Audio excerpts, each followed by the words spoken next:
Bonjour, mesdames et messieurs, chers invités, chers amis de la presse sportive du Sénégal. Hier, jeudi 11 mars 2021, le président de la République, son Excellence M. Macky Sall, a décrété une journée nationale de deuil à la suite des événements douloureux que nous avons vécus, qui se sont soldés par d'importantes pertes en vies humaines et d'importants dégâts matériels aux grandes dames de l'ensemble des composantes sociales de notre pays. Au moment où celles-ci étaient mobilisées pour faire revenir la paix sociale, le mouvement sportif national perdait des hommes de valeur au parcours émérite. Il s'agit d'abord de la disparition de M. Gaz Ezzedine, président de la Fédération sénégalaise de sport boule et de la Renaissance de Dakar. Une grande perte pour le Sénégal, sa patrie, pour le mouvement sportif national dont il était l'un des plus grands serviteurs. Une grande perte pour la communauté sénégalaise d'origine libanaise, dont il incarnait à merveille les valeurs de sociabilité, de solidarité et de partage. Je voudrais, après la journée de deuil national, que nous rendions un hommage mérité à ces personnalités du monde sportif, aux victimes des événements douloureux, par l'observation d'une minute de silence et de prière.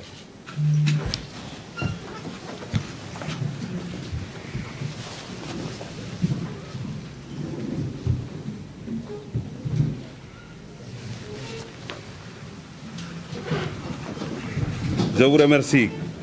Que le Tout-Puissant fasse du paradis leur dernière demeure éternelle. Que les blessés des événements survenus dans notre pays obtiennent un prompt et total rétablissement. Mesdames et messieurs, chers sportifs, dans son adresse à la nation du lundi 8 mars 2021, le président de la République, son Excellence M. Macky Sall, a pris la décision fortement attendue d'alléger le couvre-feu lié à l'état d'urgence ou l'état de catastrophe sanitaire dans les régions de Dakar et de Thiès, et fixé désormais de 0h à 5h du matin. Nous le savons tous, les mesures prises dans le cadre de l'état de catastrophe sanitaire, dictées par la prégnance de la deuxième vague de la pandémie du coronavirus, visaient à protéger la santé des populations, particulièrement dans les régions de Dakar et de Thiès, véritables foyers de l'infection de la Covid-19. C'est en conformité avec la décision du chef de l'État d'interdire les regroupements non indispensables que nous avions trouvé en parfaite intelligence avec le mouvement sportif un modus operandi pour organiser en huis clos et dans le respect strict des mesures barrières. Ces mesures constituaient une réaffirmation des engagements renouvelés du mouvement sportif national d'accompagner le président de la République dans la lutte contre la pandémie du coronavirus, en étant à l'avant-garde des actions à mettre en œuvre. En effet, dès le début de la pandémie, le mouvement sportif s'est impliqué dans la sensibilisation pour le respect des mesures barrières, en mobilisant une somme symbolique d'un peu plus de 50 millions pour contribuer à l'effort de guerre dans le cadre de la lutte contre la Covid-19. Mesdames et messieurs, rappelez-vous, le 1er octobre dernier, nous avions organisé à l'Arène nationale de lutte une journée de réflexion sur les conditions et les modalités de reprise des activités physiques et sportives dans notre pays dans le contexte de la Covid-19. Elle avait mobilisé plusieurs secteurs, notamment les ministères chargés de l'Intérieur et de la Santé, le Comité olympique sportif sénégalais, les fédérations, les groupements sportifs, l'Association nationale de la presse sportive, l'Association des maires du Sénégal, l'Association des médecins des sports, l'INSEPS, l'Université Gaston Berger de Saint-Louis. À l'issue des travaux, nous avions défini ensemble des mesures inédites, appropriées et adaptées au contexte et à l'enjeu. un véritable laboratoire en matière de reprise et de relance des activités physiques et sportives en période de pandémie. Maintenant que M. le Président de la République a allégé le couvre-feu, ramené désormais de minuit à 5 heures, et pris la décision de lever l'état de catastrophe sanitaire à partir du 19 mars prochain, les conditions sont réunies pour une reprise des activités sportives suivant d'autres modalités à définir et à arrêter. Il s'agit de l'observance scrupuleuse des mesures barrières en référence au contexte de chaque discipline sportive et des conditions d'organisation de ces compétitions, distanciation physique, port du masque, contrôle des températures, utilisation du gel et du savon de façon permanente. De prendre toutes mesures permettant d'éviter la propagation de la maladie dans les lieux de compétition. Enfin, de prendre les mesures nécessaires en accord avec les commissions et les services de sécurité et de santé pour permettre et faciliter le retour du public aux lieux de compétition. Cette mesure importante et nouvelle, dans le contexte de la Covid-19, nécessite la prise en compte de façon combinée de la capacité d'accueil des infrastructures sportives et des modalités de respect des mesures barrières. Ces dernières dispositions sont établies de façon individuelle, par discipline, et nécessitent pour leur mise en œuvre une décision du ministère chargé des Sports. Je rappelle qu'un arrêté sera pris pour fixer la date de reprise des compétitions sportives sur toute l'étendue du territoire. Quand on parle de reprise, parce qu'il y a le huis clos qui fonctionne, le retour du public, et les exemples sont là, il faut tout simplement, dans chaque stade ou dans chaque infrastructure sportive, que la distanciation soit respectée. Donc, c'est diviser la capacité au minimum par deux. Eu égard au contexte né des événements survenus dans notre pays, le triptyque éducation, formation et professionnelle, activités sportives, devrait pouvoir s'exprimer avec plus de tonalité et de pertinence pour s'ériger en modèle d'intégration réussie des dimensions éducatives du sport et l'insertion des jeunes dans une vie professionnelle. Une réflexion sera engagée dans ce sens en étroite collaboration avec le Comité olympique et tous les partenaires concernés dans les meilleurs délais pour explorer le potentiel qui existe à ce niveau. Avant de terminer, je voudrais vous entretenir brièvement du retrait de la candidature de Maître Augustin Senghor à la présidence de la CAF et qui vient d'être élu actuellement premier vice-président de la Confédération africaine de football. En effet, pour promouvoir la candidature de Maître Augustin Senghor, le président de la République a déployé d'immenses moyens diplomatiques pour envoyer le ministre des Sports et le ministre de l'Urbanisme qui ont sillonné l'Afrique, qui ont contacté l'ensemble des acteurs du monde du football africain. Mais rappelez-vous, lors de la première audience avec le président de la République, le président Augustin Senghor, quand il est sorti du bureau du président de la République, il a déclaré, je le cite, « Ma candidature est une candidature d'unité. C'est une candidature panafricaine. Cela démontre de l'engagement du pays, le Sénégal, à travailler, à consolider l'unité africaine. Et c'est dans ce sens qu'on a fait le tour de l'Afrique. Mais quand on engage une compétition, il faut le faire avec beaucoup d'intelligence et une lecture lucide des événements. Et la semaine passée,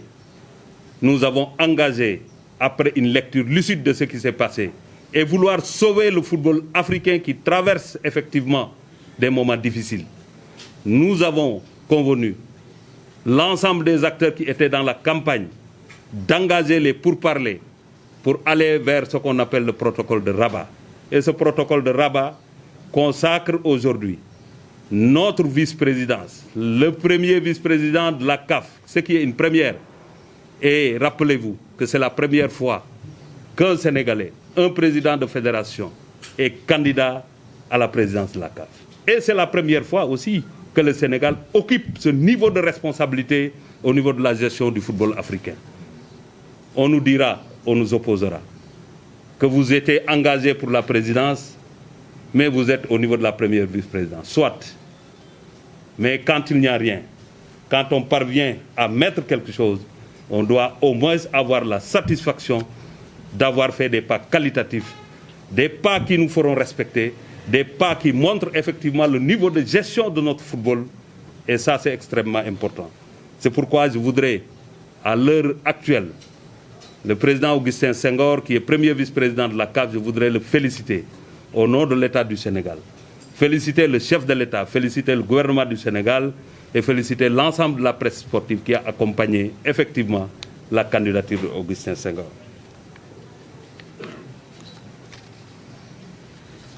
Alors, ce compromis auquel le Sénégal adhère a été trouvé. Compromis, comme je l'ai indiqué tout à l'heure, qui permet d'une part de préserver l'unité de l'organisation suprême du football africain et d'autre part de gérer les impératifs de l'heure, marqués par la nécessité de faire de la CAF une structure efficace, inclusive, afin de relever les nouveaux défis qui se profilent à l'horizon. L'élection de Maître Augustin Senghor en qualité de premier vice-président de la CAF constitue assurément un niveau de responsabilité jamais atteint par notre pays dans les instances faîtières du football africain. Je voudrais, pour terminer, saluer l'engagement de l'ensemble du mouvement sportif et du mouvement associatif du Sénégal. Voilà plus d'1 an, nous avons accompagné l'État en tant que sportif. Nous avons compris les grandes décisions prises par l'État pour contrer cette pandémie et la combattre. Nous avons adhéré en acceptant d'arrêter toutes les compétitions. Mais nous étions là dans la sensibilisation et nous restons dans cette sensibilisation pour que tous les Sénégalais puissent respecter effectivement les gestes barrières. Seule arme avant la vaccination pour combattre la pandémie. Aujourd'hui, il y a la vaccination, c'est pourquoi j'invite tout le monde à aller vers les centres pour pouvoir, surtout la presse sportive,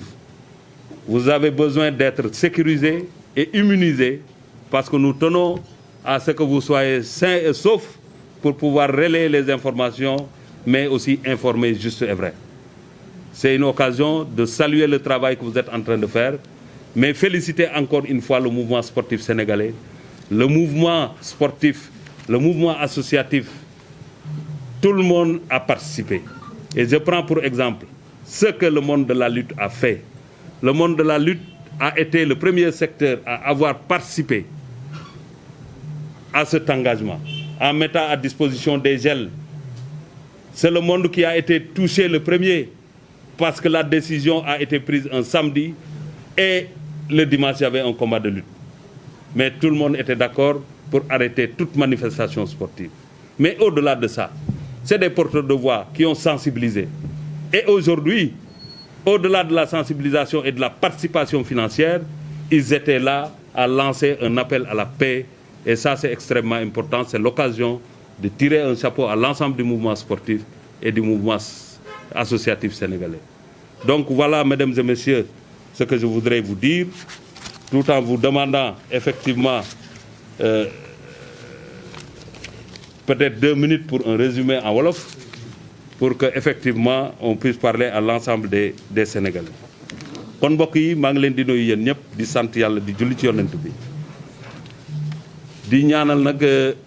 waa Sénégal ñu am jàmm parce que jàmm moom mooy tax ñu def activité sportive jàmm moom mooy tax ñu mën a dund te kenn du am lu la jaaxal. bi nga xamante ne président de la République son excellence Macky Sall jël na ndogal ne démb journée deuil national la woon pour ñu ñaanal ñi nga xamante ne dañu loru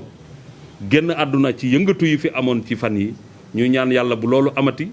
ñu jiital Sénégal te bañ a jiital intérêt personnel su ko defee ñun ñëpp dinañ mën a ànd joxante loxo liggéey pour njëriñu Sénégal. waaye waxtu bi loolu di am na suñu mbokk yoo xamante ne ay dirigeants sportifs lañ yàlla jël leen mën nañ ci jël ko tudd Mamadou Diallo waaye mën nañ jëli ku ràññeeku muy président Sport Boule Gazan Ezidine ñu tudd gën ko xam ci gaz. yàlla jël ko ñu koy ñaanal yàlla xare ko àjjana xare ko ñëpp ñi nga xamante ne génn nañu àdduna ñi gaañu yàlla wëral leen. kilifa réew mi jël décision ñu alléger li nga xamante ne moom mooy couvre-feu bi waaye ñu jëm ci le 20 le 19 à minuit muy jeexal li ñuy tuddee état d'urgence wala état de catastrophe bi nga xamante ne moom moo fi am. loolu bu jeexee yeneen i taxawaay dafa war a am taxawaay bi war a am mooy dinañu fexe ba nga xamante ne nit ñi dinañu mën a dellu nag seetaan yi li nga xamante mooy jongante yi wàllu tàggat yaram. loolu bu ñu ko waxee làmb ji dina ci gis boppam mais yeneen discipline yi dinañ ci gis seen bopp waaye li ñu ñaan kilifa yi ñi nga xamante ne ay kilifa lañ te ñu jiite tàggat yaram ci réew mi comité olympique ak fédération yi dinañu gën a waxtaan ba ñu xool fépp fu ay nit ñu bari di daje nu ñu baree bari it war nañoo li nga xamante observer mesure barrière yi mooy il faut ñuy dandante ci mètre lu mu tuuti tuuti il faut ñuy takk masque il faut ñu am li ñuy raxasee loxo yi di xool température yi loolu bu ñu ko defee defe naa ne làmb dana mën a am leneen dana mën a am ci anam yi nga xamante ne noonu la daan amee te lor du ci am loolu lu am solo la ñu koy souligner di gërëm nag ñi nga xamante ne commencé woon nañ huis clos yi te di ko def ci anam bi ñu ko waxee woon loolu lépp nag dinañ ko gën a càmbar fii ak le 19 su ko defee nit ñi mën a dellu ci jàmm dellu ci li nga xamante ne mooy jongante leneen li nga xamante ne bëgg nañu ko wax mooy ci wàllu tàggat yaram Sénégal tey ci waxtu wi ñu toll taxaw na ci place boo xamante ne ba Sénégal nekkee Sénégal ba tey mosu fa taxaw ci wàllu football. tey jii ñuy wax ak yéen président fédération sénégalaise de football muy maître Augustin Senghor taxaw na nekk ci li nga xamante ne moom mooy premier vice-président mooy deuxième personnalité du football africain loolu nag bu amee. ci xereñu fédération la ci profilu président Senghor la waaye ci jàppandalu président de la république président Macky Sall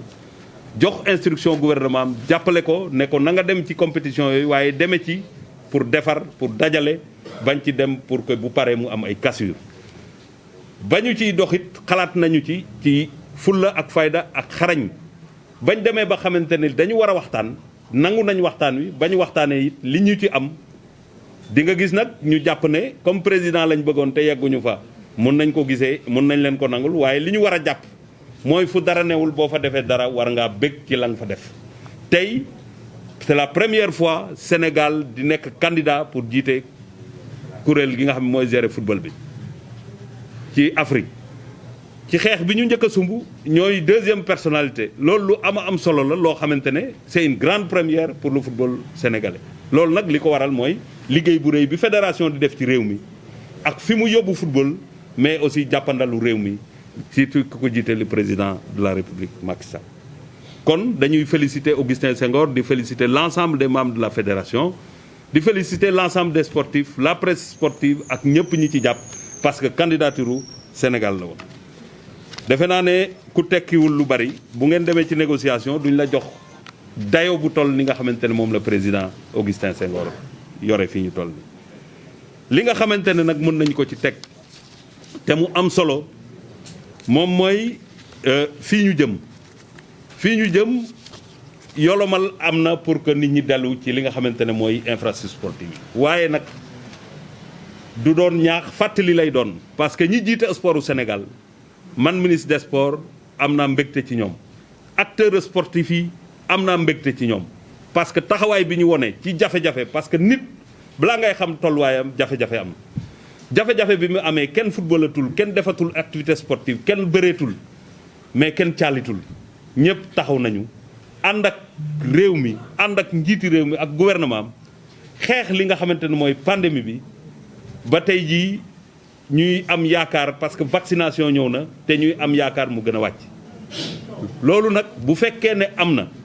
dafay jaadu ñu sant acteurs sportifs yi ak mouvement associatif ci seen taxawaay muy ñëpp nag waaye lamb ji aussi nga xamante ne ñoom rek a commencé gul li nga xamante ne mooy compétition ñooñu tamit dinañ leen sant parce que li métti bi muy njëkkee ñëw samedi bañ jël décision ca dimanche ba am na promoteur bu waroon tëgg te tëggul mais caalituñ dañ jël seen alal andi jël seen i matériel andi ba pare dugg ci sensibilisation tey nag bu ñu demee ba ñu xam ne war nañoo mën a delluwaat ci làmb ji arène ba peut-être duñ fa mën a def 15000 places waaye war nañ faa mën a def peut-être 8000 places loolu day nekk lu am solo moo war leen cee sant nag sant leen ci seen taxawaay mais sant leen ci seen woote pour jàmm am ci réew mi. kon bëgg naa daal bés bi di ajuma ñu am ci ndam lu am solo ci taxawaayu football ci Afrique am ci lu am solo it ci li nga xamante ne mooy doxalin réew mi ñu am ci it espoir bu juddu ci ñun ñëpp li ñu namm ngeen namm ko yenn presse sportive bi dellu ci jongante yi fekk fa kilifa yi muy am ambiance defe naa ne bu ñu toogee tey yàlla won nañu ne àdduna ay neex la ak ay naqari li ñu njëkkee mooy perdre kilifa goo xamante ne jóge na fi muy nekkoon ku am solo ci gestion sport bul ci Sénégal ci même bi mu demee ñu ciy wax tey am nañu pal feneen boo xamante ne kon dañu war a am lecture philosophique de liy xew ci réew mi te ñu xam ne loo jëndee jàmm ko gën jàmm la ñu war a ñaan ci réew mi te mouvement sportif bi vertu yi ñu xam ci sportif mooy jàmm nañ joxante loxo liggéey pour développer suñu sport loolu laa bëggoon a wax maa ngi leen di sant leen gërëm waaye di rappeler surtout en français ce qui s'est passé parce que le Sénégal vient de retirer la participation de notre équipe nationale de handball au tournoi qualificatif des Jeux Olympiques qui se tient en Espagne parce que nous rentrons dans une autre phase de rationalisation de nos participations au niveau des compétitions internationales. Il est temps que le Sénégal puisse réfléchir sur quelle compétition on participe. Il ne faut pas participer pour participer, mais il faut participer pour faire bonne figure, pour gagner. Nous avons un défi, c'est gagner la Coupe d'Afrique des Nations de handball. Nous mettrons tous nos moyens pour arriver à atteindre cet objectif-là et ne pas éparpiller nos participations, ce qui nous rendra très faibles. Donc maa leen di sant di leen gërëm li ma wax ci wàllu handball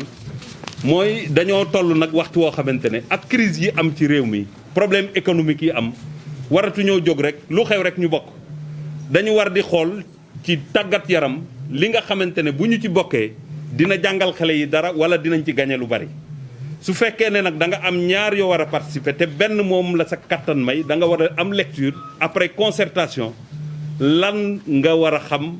foofu ngay teg sa loxo loo xamante ne dina sagal réew mi waaye di nga mën a atteindre cet objectif. fédération handball nag ak équipe bi li ñu xalaat moom mooy dañuy dem ci compétition africaine te jëlaguñu coupe d'Afrique boobu te dañu war a liggéey pour jël ko kon moyens yi ñu am yëpp dañ ko war a mobiliser pour accompagner créer les conditions de participation les conditions de préparation à notre équipe nationale ba bu ñu demee ci tàggat yaram boobu wala ci compétition boobu ñu mën faa jëlee rawee wala ñu mën faa bégal suñu réew loolu moo doon kaddu yi jërëjëf.